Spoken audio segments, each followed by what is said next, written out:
if you look at it technically, and we will as we progress through this class, that in order to have any positive meaning in your life, you have to have identified a goal and you have to be working towards it. And there is a technical reason for that. And the technical reason, as far as I can tell, is that the circuitry that produces the kind of positive emotion that people really like is only activated when you notice that when you're proceeding towards a goal that you value. And so that means that if you don't have a goal that you value, you can't have any positive emotion. So technically that's the incentive reward system, and the underlying circuitry is dopaminergic, and when that circuitry is activated, then it's part of the exploratory circuit. It gives you the sense of being actively engaged in something worthwhile.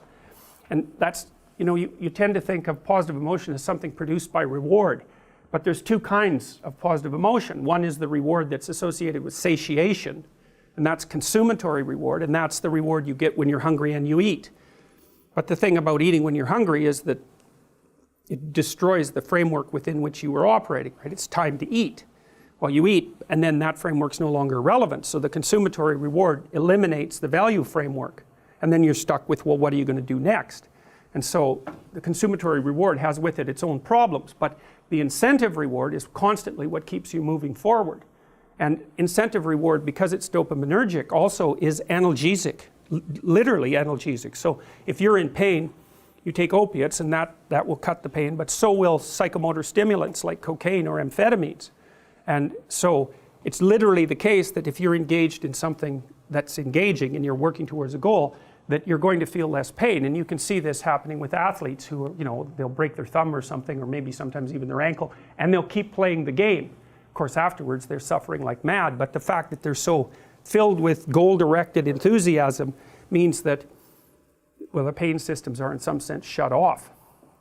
So that's an interesting thing, because what it suggests, then you could imagine, I might say, well, how happy are you that you've made a certain amount of progress? And if you think about it, what you'd say is, well, it depends on how much progress and in relationship to what.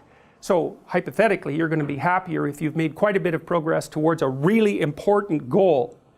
And then you have to think through what it means for a goal to be really important, because that's not obvious. Now, you could say, you're in this class and you're listening to some information, and maybe there's two reasons for that. You might find the information interesting per se, but let's forget about that for a minute.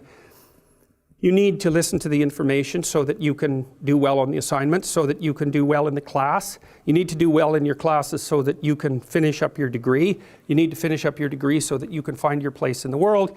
You need to do that so that you're financially stable and maybe you can start a family and have a life, and that's all part of being a good person, something like that.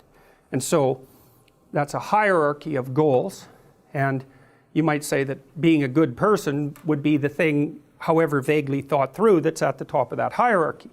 And then when you're doing things that serve that ultimate purpose, then you're going to find those more meaningful, and that meaning is actually produced as a consequence of the engagement of this exploratory circuit that's nested right down in your hypothalamus. It's really, really old.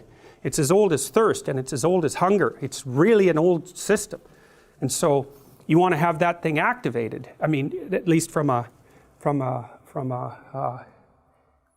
well, it isn't only from a hedonic point of view. It isn't a matter of being happy. It's the wrong way of thinking about it. It's much more complicated than that. Yes? I was just about to ask, bring up the hedonic element. Yeah. Because I'm just trying to understand this, I guess, not relationship, but the differentiation between hedonism and satiation. And you, going back to when you mentioned that it's not that life is meaningless. Yeah. But hedonism isn't exactly, it's not satiation, because at that point, people are just doing what they're doing for the sake of doing. It's not just for activation of the dopaminergic system. Yeah. So I'm just trying to understand. Well, what I would say, we're going to go into that a lot once we're done this, a lot. But I'll go over it briefly. It's not merely hedonism, because there's an analgesic and also a fear-reducing element to pursuing the proper path, right? So there's control of negative emotion. But there's not just control of negative emotion and generation of positive emotion in the immediate future, which is kind of what you'd think about with regards to hedonism. Actually, Pinocchio takes a hedonic route next. The problem with the hedonic route is that, so the pursuit of pure happiness, let's say, is that what makes you happy in the next minute might not be something that will make you happy in the next hour. Well, you know that. There's this comic, what's his name? They called him King of the One-Liners. He talked about drinking wine. He said, don't you know that's going to cause a hangover? And he said, yeah, at the end, but the beginning and middle are excellent. And so that's really the problem with hedonism, right? Is that to pursue something that makes you happy in the immediate present risks sacrificing your, well, many things, but at least, let's say, your hedonism in the medium to long term. And of course, that is one of the major problems with drug use. And alcohol is a really good example of that, because whatever hedonic kick you might get from it that moment at night, you're going to pay for almost completely, or maybe even more so, because the next day you're much more jittery and anxious. And that's a direct consequence of withdrawing from the drug. So when you have a hangover, you're in alcohol withdrawal. So that's how fast you get, roughly speaking, addicted to it. And so if you take another drink when you're hungover, it'll cure it. But it's not a very useful cure, because all you do is push the inevitable hangover one more step into the future. And so part of the problem with the hedonic answer is happy when? Exactly, and over what period of time? And also, who's happy? Because maybe something makes you happy but makes your family miserable. Now, you could say, well, I don't care, but you do care if you have to live with your family, because they're going to take it out on you. So the impulsive hedonism, which is also fostered, say, by a positive emotion, it tends to put people into a state of the pursuit of short-term hedonism. It's not a good long-term or medium to long-term solution.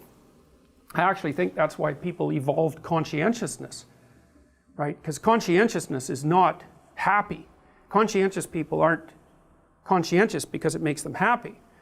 We're starting to think that they're conscientious because they actually feel terrible if they're just sitting around doing nothing. And so it's a way of staving off stress, the stress that's related to enforced leisure, something like that. You know, if you know industrious people, some of you are industrious, some of you will have industrious parents. They just can't sit around and do nothing. They have to be working. They don't feel good unless they're working. So one thing about conscientiousness is that it involves continual sacrifice, right? You're doing difficult things in the present, hypothetically, to make the future better. But that's not driven by hedonism by any stretch of the imagination. And conscientiousness is actually a pretty good predictor of long-term life success in stable societies. Because there's also no point in being conscientious and saving things up and storing things if a bunch of thugs are going to just come in randomly and take it all away. So conscientiousness actually only works intelligently in societies that have some medium to long-term stability. You know, because you can get wiped out by hyperinflation too, because hyperinflation kills off the conscientious people. The people who accrued debts are thrilled when hyperinflation kicks in because it wipes out their debts. But of course those debts are the things they owe to people who were conscientious enough to save.